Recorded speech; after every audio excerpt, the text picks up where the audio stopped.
Continuamos, por favor, doctores. Sí, doctora.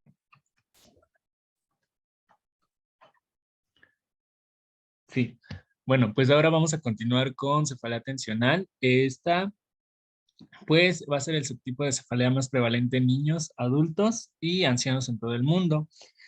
Bueno, este se va a considerar como un dolor de cabeza bilateral de carácter opresivo. El paciente lo va a referir como si lo estuvieran apretando, esto pues en sus palabras. La intensidad aquí, a diferencia de la migraña, va a ser de leve a moderado.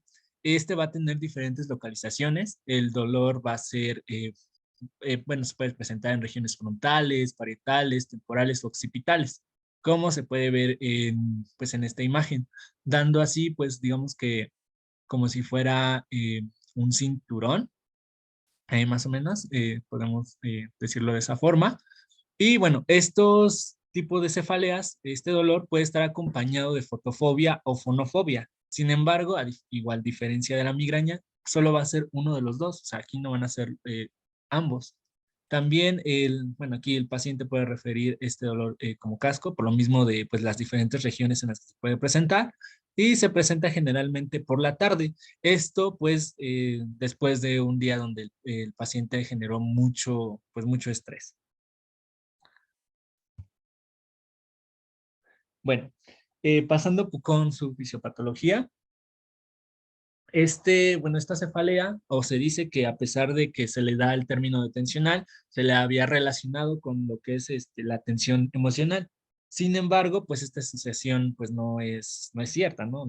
No tiene nada que ver, porque pues en un principio se pensaba que esta estaba relacionada eh, pues con el estrés y la tensión, pero su fisiopatología tiene más, se va a vincular con procesos de contracción e isquemia de los músculos de la cabeza y del cuello, que van a ser activadas por el estrés, más no por sentirse pues estresado, ¿no? O sea, va a ser producto de todo este proceso del estrés, no porque pues, ay, me sentí estresado y ya me duele mi cabeza. Bueno, aquí van a participar diferentes factores, habla que factores miofaciales, esto hablando van a desempeñar un papel importante en la fisiopatología, porque se habla que este tipo de cefalea tensional va a generar un tipo de sensibilización periférica en los receptores del dolor, pues como les digo, en estos músculos miofaciales, y entonces va a generar a su vez una hipersensibilidad, esto en las neuronas del núcleo caudal del trigémino. Y bueno, esto bueno, si podemos recordar, va a ser el principal núcleo de transmisión del dolor pues en la cabeza y la cara.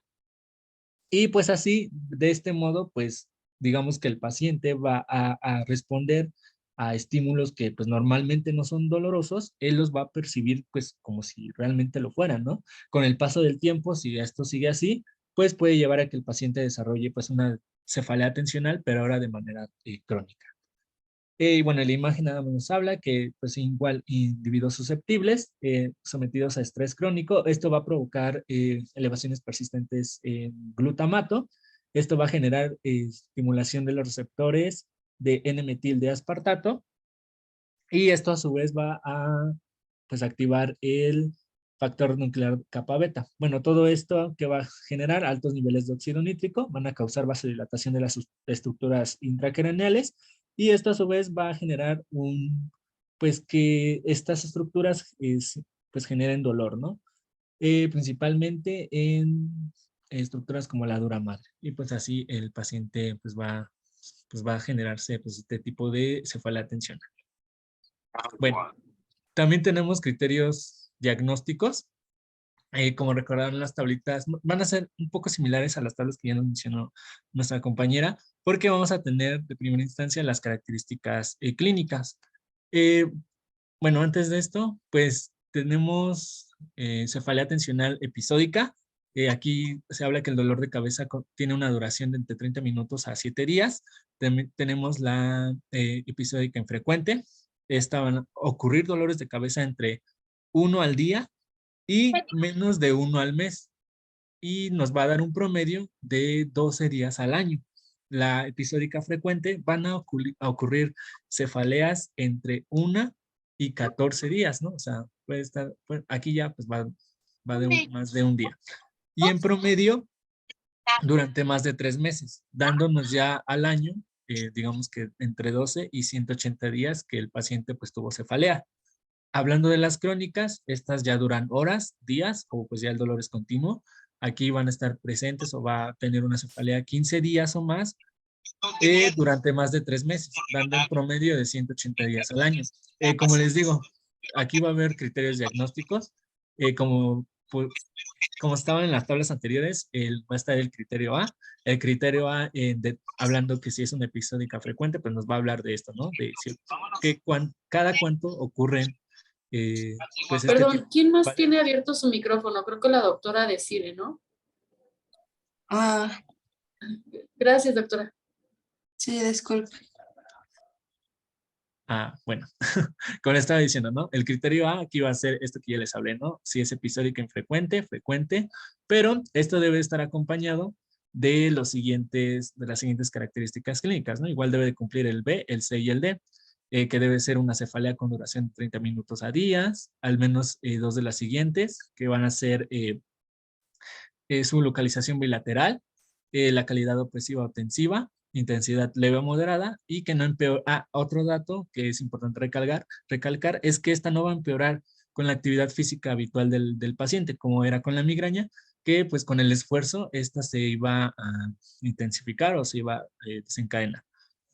Y y el criterio D es que deben estar ambas características siguientes, que es sin náuseas ni vómitos, y se puede asociar con fotofobia o fonofobia, pero recuerden que solo con una y no con ambas. Bueno, para el tratamiento, aquí se recomienda un abordaje integral. Es para este tipo de cefaleas. Es un tratamiento no farmacológico, un farmacológico sintomático y un farmacológico preventivo. El no farmacológico, pues nos está hablando de terapias psicofisiológicas, como terapias de relajación, bi- biorretroalimentación y terapia cognitivo-conductual. En el tratamiento farmacológico tenemos un tratamiento farmacológico agudo. Se pueden usar, por ejemplo, medicamentos como el paracetamol a dosis de 1 miligramo o ácido acetilsalicílico a dosis de 500 a 1000 miligramos, perdón. Y en caso de que pues, esto no sea suficiente para controlar este tipo de cefaleas, se le puede recomendar al paciente usar ibuprofeno. Aquí lo destacaban porque tenía menos efectos adversos a dosis de 200 a 400 miligramos. Y otras opciones pues van a ser el diclofenaco, el ketoprofeno y naproxeno sódico. Esto pues a dosis de 375 a 550 miligramos. Bueno, eso es como tal, ¿no? De manera como tratamiento farmacológico preventivo, esta se dice que va a estar indicado en pacientes con cefalea tensional episódica frecuente y los fármacos que destacaban era la amitriptilina y mirtazapina. Pero pues aquí les puse una tablita, ¿no? Los antidepresivos cíclicos es el grupo al que pertenece la amitriptilina. Las dosis recomendadas son de 10 a 75 miligramos y bueno, aquí hay que tener en cuenta que va a producir sequedad de mucosas, estreñimiento, somnolencia y ganancia de ponderal. Y se debe de evitar en situaciones como que el paciente tenga glaucoma, hipertrofia de próstata, estreñimiento, enfermedad hepática grave y bloqueo cardíaco. También se puede usar nortriptilina y venlafaxina, ¿no? Pero el otro que les había mencionado es mirtazapina. Este es igual un antidepresivo, pero este es tetracíclico a dosis de 30 a 45 miligramos. Y igual, hay que tener en cuenta que va a generar aumento de peso, perdón, del apetito, acción hipnótica y es de interés para el insomnio de conciliación asociado. Y bueno, otro tipo de cefaleas que podemos encontrar es la cefalea en racimos, también llamada neuralgia de Horton o cefalea suicida. Tiene una prevalencia de 0.1 al 0.4 y una incidencia de 2.5 a 9.8 casos por cada 100,000 en la población. Este va a ser más frecuente en varones con una relación 3 a 4 3 a 4 a 1, pues, comparando con las mujeres. Se va a caracterizar porque es un dolor profundo, retroorbitario, es muy intenso. Esto le va a generar una gran desesperación al paciente. Es no fluctuante y de cualidad explosiva. Aquí, digamos que la característica de este tipo de cefaleas es que van a tener una presentación periódica. Estos van a ocurrir bueno, los episodios, este dolor va a ocurrir en la misma hora. Se dice que va a ser durante la primera fase del sueño REM. Y bueno, otras características de este tipo de cefaleas es que van a ocurrir con una duración de 15 a 180 minutos. Esto hablando de cefalea eh, en racimos episódica típica. Se va a presentar hasta 2 veces en 24 horas y como tal el racimo o el brote, van a ser, o mejor dicho, se le llaman racimos porque a lo largo de la vida de la persona, del paciente, van a haber temporadas o épocas en las que le van a dar episodios frecuentes de dolor, ¿no? Estos van a ser como tal los brotes o los racimos. Posteriormente de que pasen estos episodios, pues van a desaparecer y van a reaparecer, pero digamos que ya pasados unos meses o incluso unos años. Entonces, como le estaba diciendo, estos se pueden presentar hasta 2 veces en 24 horas y digamos que un racimo típico va a durar entre 8 y 10 semanas. ¿Esto qué nos quiere decir? Que pues durante este periodo se van a presentar, como les digo, estos episodios de la cabeza, estas cefaleas. Estas pueden ser diarios si no se tratan. Y ya después de esto, pues vienen los intervalos libres de dolor, que aproximadamente van a ser de un año. Pero pues como les digo, el periodo va a ser pues muy variable. Y se habla que también hay una variedad crónica, pero pues afortunadamente esta es muy rara. Y pues, ¿qué más? Y como les había dicho, el ataque del dolor pues va a ser muy desesperante para el paciente.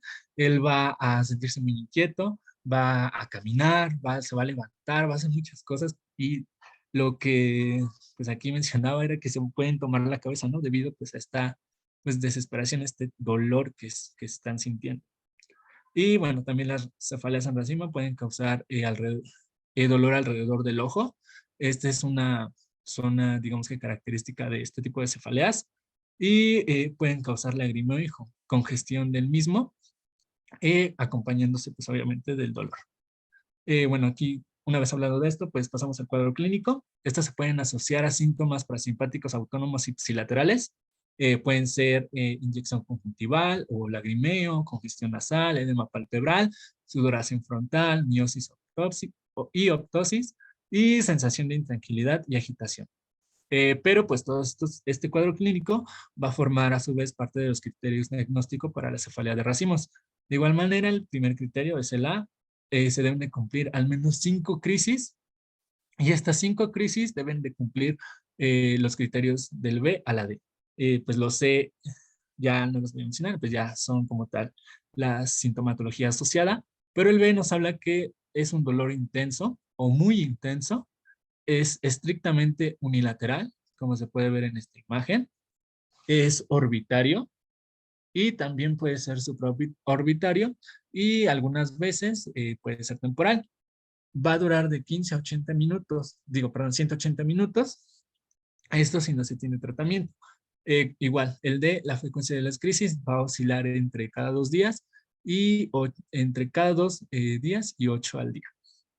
Y el cuadro clínico, esto es aparte, en el criterio A, no se puede atribuir a otro proceso, ¿no? Esto hablando a la clasificación pues de las cefaleas primarias y secundarias. Y bueno, el tratamiento, aquí pues, lo que vamos a procurar es prevenir que sigan estos racimos, estos ataques, también abreviar el periodo en el que, pues el que dura este tipo de dolor y también abortar los ataques agudos. Aquí se recomendaba el oxigenoterapia, oxígeno inhalado al 100%, de 10 a 12 litros por minuto, esto alrededor de 15 a 20 minutos. Se recomienda usar una mascarilla o puntas nasales para que pues este ya tenga una mejor entrada. Y se puede usar hasta 15 litros por minuto en casos pues de cefalea por racimos refractarios. Hablando de fármacos, el sumatriptán, pero aquí, a diferencia de que no, aquí se debe usar subcutáneo a dosis de 6 miligramos. Se habla que es el fármaco más efectivo. Esto porque va a cortar los episodios de dolor a 10 a 15 minutos. Y también tenemos el tratamiento preventivo. Se puede usar prednisona por 10 días. Se va a iniciar con 60 miligramos por 7 días y después se va a ir disminuyendo y pues ya finalmente se va a interrumpir la administración.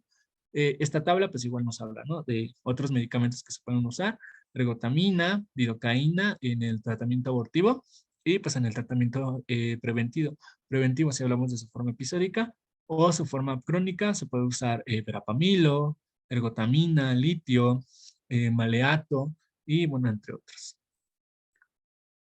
Y bueno, aquí nada más les dejo este cuadro, es un resumen de, pues, de las tres, ¿no? Que nos muestra sus características, su clasificación y el tratamiento.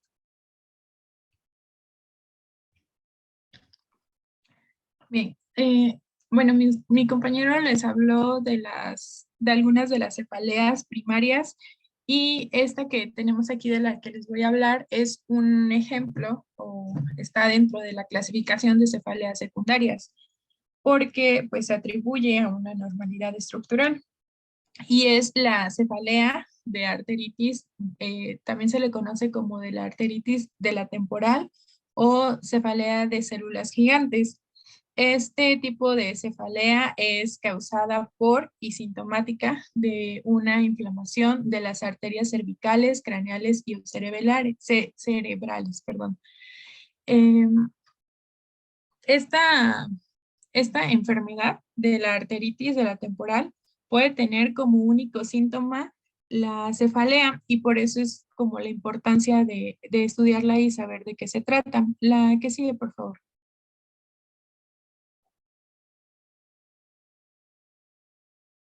Ok. Eh, Aunque el principal síntoma es la cefalea, bueno, aquí les puse en este cuadrito algunos otros signos y síntomas que puede presentar el paciente con esta arteritis de la temporal. No nos enfocamos tanto en ellos, porque pues el tema principal es como la cefalea, pero pues los pacientes pueden tener una sensibilidad en la piel cabelluda, dolor en la mandíbula, fiebre, fatiga, pérdida de peso involuntaria. Esto puede ser también porque a los pacientes les duele al momento de abrir y de cerrar la boca, de llevar a cabo la masticación, pues les duele, entonces algunos pues no comen bien, ¿no? Pérdida de la visión o diplopía, que es la visión doble, así como la pérdida de visión en un ojo repentina y permanentemente. Ahora sí, la que sigue, por favor. Bien, ¿qué va a tener de característica este tipo de cefalea? Bueno, su inicio es en adultos mayores de 50 años, aunque la edad promedio en que se llega a presentar ese tipo de cefaleas es de los 70 a los 80 años de edad. Es de predominio pues mayoritariamente en mujeres y su localización puede ser en holocraneal o bitemporal. Les puse esta imagen porque mencionaba que algunos de los pacientes presentan el dolor en lo que es en las regiones temporales, entonces pueden llegar a sentirlo como lo que había descrito mi compañero en forma de cinturón. El 25% se va a asociar a la pérdida de la visión unilateral secundaria y el 4% presenta un accidente vascular transitorio o infarto cerebral. Esto de la pérdida de la visión está relacionado porque la arteria que se ve afectada o que también se puede afectar es la arteria oftálmica. Entonces, pues por eso está relacionado con la pérdida de la visión. La que sigue, por favor.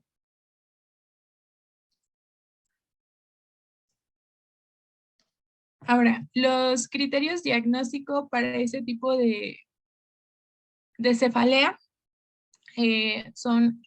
bueno, estos vienen mencionados en los criterios internacionales y bueno, consta de 4 y el tercer criterio se subdivide. El primer criterio, que es la letra A, bueno, dice lo siguiente: cualquier cefalea nueva que cumple con el criterio C, que es el que se subdivide. El criterio B es, se ha diagnosticado arteritis de células gigantes. Si ya se hizo el diagnóstico, entonces pasamos al criterio C. La causalidad queda demostrada por al menos 2 de las siguientes características. La primera es que la aparición de la cefalea guarda una estrecha relación temporal con otros síntomas o signos de la arteritis de las células gigantes o ha conducido a su diagnóstico de la arteritis de las células gigantes. El segundo es que cualquiera de las características siguientes, la cefalea ha empeorado de manera significativa simultáneamente con el agravamiento de la arteritis, o la cefalea se ha aliviado o ha remitido de manera significativa en un periodo de 3 días de tratamiento con esteroides a altas dosis, porque el tratamiento con esteroides es el tratamiento de la arteritis, o sea, como tal del padecimiento. Y por último, la cefalea se asocia a hipersensibilidad de la piel cabelluda o a la claudicación mandibular. Y bueno, el cuarto criterio es no atribuible a otro diagnóstico de los criterios diagnósticos de la cefalea. Son siglas en inglés, por eso está así, pero es criterios diagnósticos de cefalea.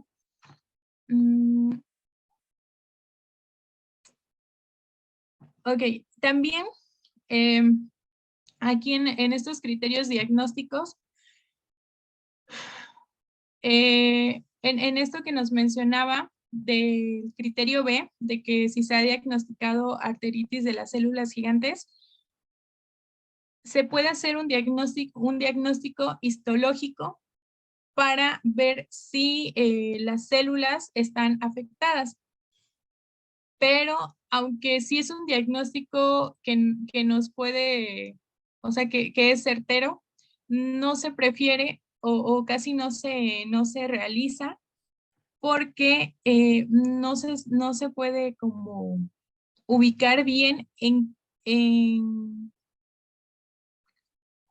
¿cómo les puedo decir? En qué parte de la arteria está el daño. Entonces, si se hace o sea, se hace las lesiones pueden estar salteadas, no pueden estar en toda a lo mejor sí están en toda la arteria, pero pueden estar de manera salteada. Entonces, si se hace un diagnóstico de manera histológica por una muestra, el explorador o quien tome la muestra puede ser que esté tomando una área que no esté dañada. Entonces, por eso se hace el diagnóstico, aparte de lo histológico, más por la clínica que el paciente tenga. La siguiente, por favor. En cuanto al tratamiento y el pronóstico en estos pacientes, bueno, el tratamiento es 100% tratamiento esteroideo y se debe dar de manera inmediata por las complicaciones que tienen los pacientes. El tratamiento de elección es la metilprednisolona, que puede ser ya sea por vía oral, o se puede dar por vía oral o por vía parenteral.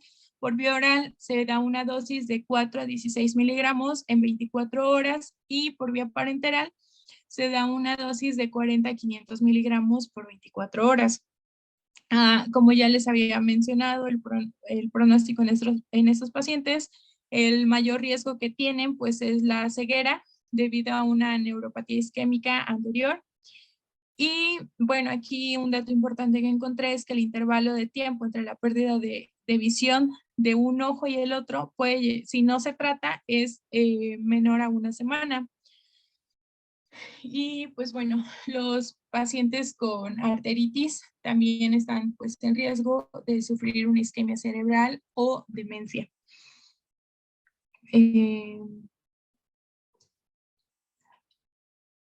Y pues, a ver la siguiente. No, sí, ya es la última. No sé si de aquí tengan como alguna duda. Listo, doctora, sí pusieron lo que les había comentado. Muchas gracias. Sí. Perdón, pero apenas vi el mensaje en la mañana y por eso les contesté tan temprano. No se preocupe, doctora. Sí, pero gracias. muchas gracias. Bueno, ustedes siempre exponen muy bien. Está muy completa su exposición. No sé si sus compañeros tengan alguna duda. Yo, doctora, Nada más que, ¿por cuánto tiempo por lo regular se dan todos estos, bueno, el tratamiento para evitar todos los efectos adversos que mencionaron los compañeros? Eso principalmente en migraña. Y de igual forma, ahí hablaban sobre el tratamiento en profilaxis. Entonces, supongo, obviamente, como lo mencionaba en la clasificación también, pues una persona puede llegar a saber en qué momento, o más o menos intuir en qué momento puede llegar un episodio nuevo de migraña. Entonces, supongo que ahí estaría dado para el profilaxis, pero mi pregunta es, ¿se puede, o sea, se toma el medicamento en ese momento y ya, o lo tiene que repetir, no sé, al ejemplo, al otro día, o por cuánto tiempo, o cómo sería ahí el manejo por tiempo? Pues depende. Por ejemplo, depende del tipo de migraña, depende del tipo de aura y también la edad del paciente. Y también, bueno, sobre todo, si el tratamiento lo va a mandar con medicamento que lo compre el paciente para darle la mejor opción o institucional. Actualmente lo que las guías están mandando es siempre una profilaxis, no solamente el medicamento, sino las medidas higiénico-dietéticas para evitar que se dispare una crisis migrañosa, sobre todo. Desde la dieta, si esto predispone o no al ejercicio, los factores predisponentes que pudieran favorecer o no la aparición de la migraña. Ahora, cuando hay un aura, se sugiere que el paciente tome el medicamento, en este caso, siempre que tenga el de mejor elección. Si ustedes tienen triptanos, pero también tienen, por ejemplo, algún analgésico como paracetamol combinado con algún otro medicamento que tienen, muchas veces está combinado cafeína con ergotamina, se sugiere en algunos casos, dependiendo el tipo o las crisis que haya padecido el paciente, si generalmente son crisis incapacitantes, pues dar el mejor medicamento y de acuerdo a evolución. Muchas veces las crisis están acompañadas 2 o 3 días seguidos de migraña. Yo creo que algunos de ustedes ha de padecer el padecimiento, es muy común. Entonces, siempre se deja de manera mínimo unos 5 a 7 días de sostén. Esto para evitar que se dé el cuadro como tal de manera súbita y agresiva.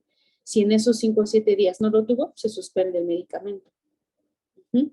Tampoco son medicamentos que se tengan de sostén, solamente se tratan también por razón necesaria.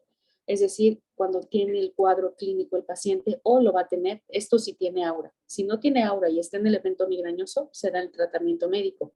Y se mantiene también con el medicamento aproximadamente unos 3 o 4 días para evitar que vuelva a tener algún rebrote. Ahora, también hay que tomar en cuenta, por ejemplo, la dieta del paciente es muy importante, los hábitos de sueño del paciente. Si es un paciente que estudia medicina, pues va a estar predispuesto siempre a ataques de migraña por los desvelos. Una persona que no tiene higiene en cuanto a sus alimentos para poderlos preparar y que tiene además hábitos o alimentos que predisponen a migraña. Por ejemplo, la papaya es un alimento muy común y que predispone a migraña. Ya sabemos que también el café, la cafeína, perdón, el chocolate que tienen cantinas, esto va también a predisponer los ataques de migraña. Entonces, en algunos pacientes también el ejercicio, bueno, sabemos que tiene muchos factores protectores, también es uno de los factores que puede predisponer en algunos casos a ataques de migraña. Entonces, sobre todo basarse en las medidas higiénico-dietéticas del paciente y el tratamiento médico. Es muy raro. El triptán lo he visto que, bueno, lo utilizamos máximo una semana. Es muy caro. Es un medicamento muy caro, pero es muy bueno. La primera toma, el paciente prácticamente no tiene el ataque y también los síntomas se quitan. Ergotamina y cafeína lo pueden mantener. Es todavía un medicamento un poco más accesible. Y bueno, ya comparado con otros que lo pueden llegar a combinar con ibuprofeno, con paracetamol, etcétera, ya lo tienen que manejar medicamentos con mayor toma de dosis para llegar a disminuir el umbral de dolor del paciente. No sé si quedó contestada su pregunta, doctor. Sí, gracias. No, de que incluso hay unas diademas que trabajan a través de voltaje con potenciales de acción, la colocan y me parece que es un tipo de terapia alternativa. Alguna vez lo vimos con algunos de sus compañeros, algunos artículos, y se ha visto buen resultado. Son diademas que se colocan cuando van a tener o durante el ataque y trabaja mediante el potencial de acción del nervio trigémino. Entonces, el paciente lo que hace es disminuir la conducción. En algunos pacientes lo toman como placebo y otros sí se ha visto mejoría como tal en la sintomatología clínica. Aquí en México no he visto esas diademas. Generalmente, bueno, son ya alternativas de otros países, pero eso es también como que una terapia alternativa, las diademas a través de voltaje, que también se están utilizando como terapias alternativas a otras enfermedades neurológicas, como el Parkinson, por ejemplo. Sí, gracias. ¿No? ¿De qué, doctor? ¿Alguna otra duda, doctores?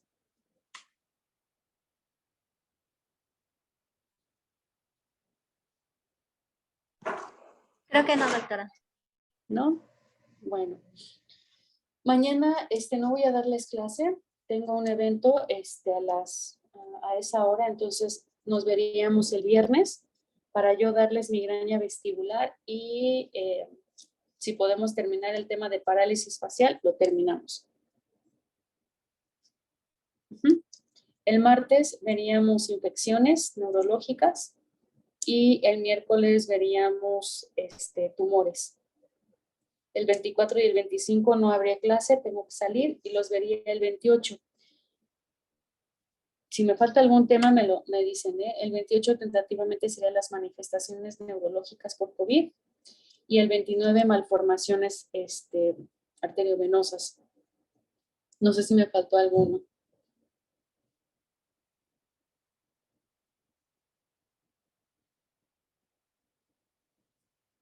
Creo que no, doctora, Traumatismo creo que craneoencefálico. Traumatismo craneoencefálico, bueno, lo veríamos entre el 29 o 30, traumatismo craneoencefálico. Creo que me faltaba ese, ¿verdad? Sí, sí, es Sí, doctora. nada más me faltaba. Sí, terminaríamos tentativamente 29 o 30 para que el examen lo hagamos el 1 de diciembre. ¿De acuerdo? sí, doctora. Ok. Sí, doctora. Bueno, doctores, entonces nos vemos el viernes. Yo inicio con el tema de migraña vestibular. Cualquier cosa les informo y veríamos también el tema de parálisis facial.